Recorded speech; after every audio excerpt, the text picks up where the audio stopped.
volta até julho. Volta até julho. Mudou alguma opinião de lá pra cá?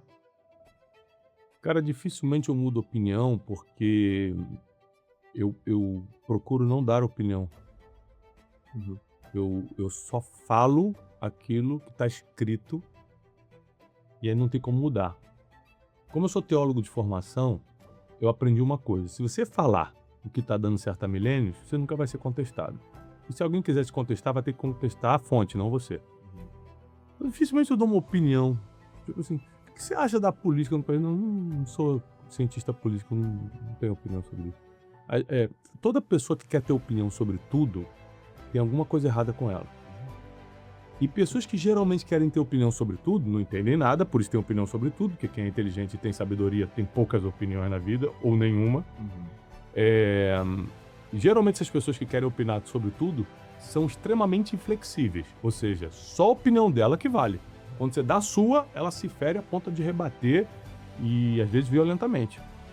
Então, eu tenho entendido, Joel, ao longo dos anos, conquistando porções de sabedoria diária para você ir acumulando, né? Sabedoria, ela vai sendo acumulada, ela vai gerando uma energia. Sim. Que aí as pessoas falam, pô, cara, do nada o cara conquistou um monte de coisa. Não, é um acúmulo de um monte de energia. Uma delas, a sabedoria. Que eu chego à conclusão que não adianta muito você ter opinião sobre coisas. Você precisa acreditar em fatos, passar para frente informações que são milenares e ponto final. Porque a minha opinião não importa muito. Às vezes eu tenho uma opinião sobre um esporte e eu subo minha opinião agora, seja qual esporte for, vai ter 10 mil comentários me batendo porque as pessoas têm opiniões diferentes. Exato. Pra que eu vou ficar discutindo opinião?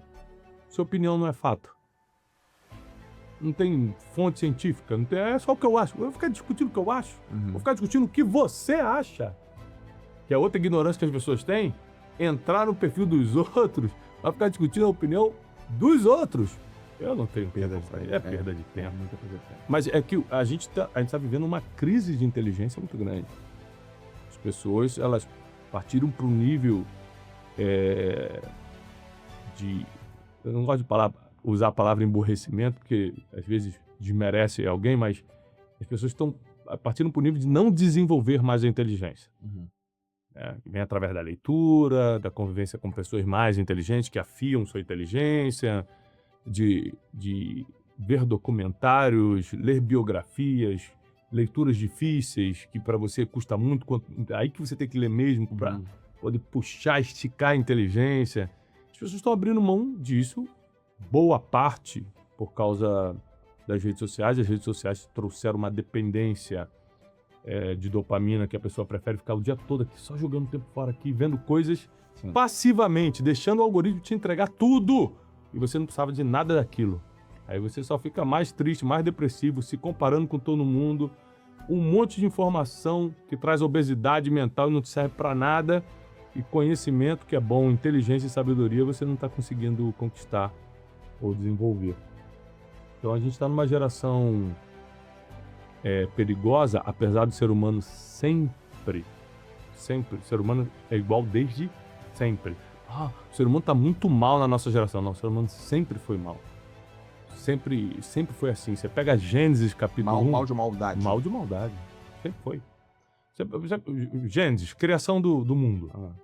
De Gênesis 1 a Gênesis 6, já aparece a maioria das maldades do mundo. Inveja, sentença desproporcional.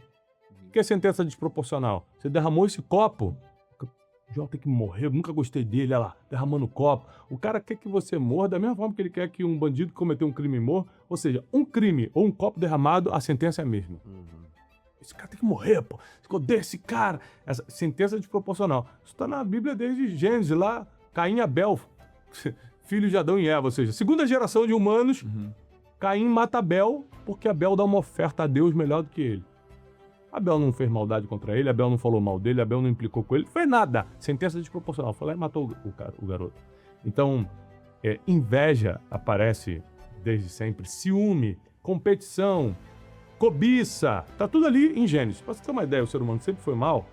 A teoria é teológica, porque O mundo começa em Gênesis 1, em Gênesis 6. Deus destrói o mundo, que é a famosa história da Arca de Noé, com um dilúvio. Então, quanto tempo durou o ser humano, largado às suas próprias vontades e desejos? 6 capítulos. 6 capítulos e conseguiu se autodestruir. Então, o ser humano sempre foi mal. Aí Aristóteles já dizia que o ser humano que não é educado beira o animal selvagem. E essa educação aqui é multifocal, desde a educação espiritual bíblica, que eu considero fundamental hoje para o ser humano estar em harmonia, a educação formal, porque é o desenvolvimento da inteligência primária, quando você começa a alfabetização, matemática, português e tal, muito importante, porém não é suficiente. Porque na escola você não aprendeu o que você vai usar no dia a dia.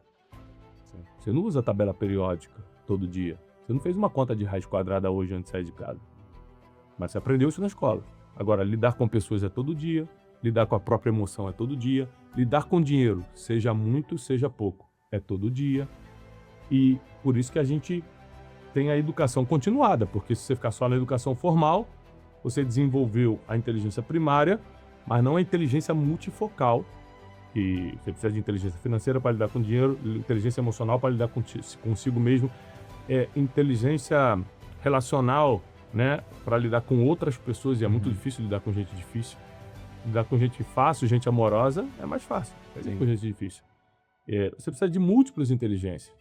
Então, até quando a gente fundou o Instituto 10, você está falando quando eu quebrei, né, eu recomecei de 2014 para 2015 com o Instituto 10, focado no seguinte: como é que eu faço para as pessoas não sofrerem o que eu sofri? Elas vão ter que aprender o que eu não sabia. E aí eu fundei um Instituto de Educação Multifocal. Ou seja, você precisa aprender emoções, você precisa aprender a lidar com dinheiro, você precisa aprender a criar filho, a lidar com relacionamentos, com casal, com casamento. Você precisa dominar princípios milenários. Por exemplo, a gente só consegue manter o relacionamento que a gente mantém, de amizade e tal, porque ambos praticamos os mesmos princípios. Vamos falar de um princípio milenar aqui, que é o princípio da verdade. Eu minto 1, 2 vezes para você, acabou a nossa amizade.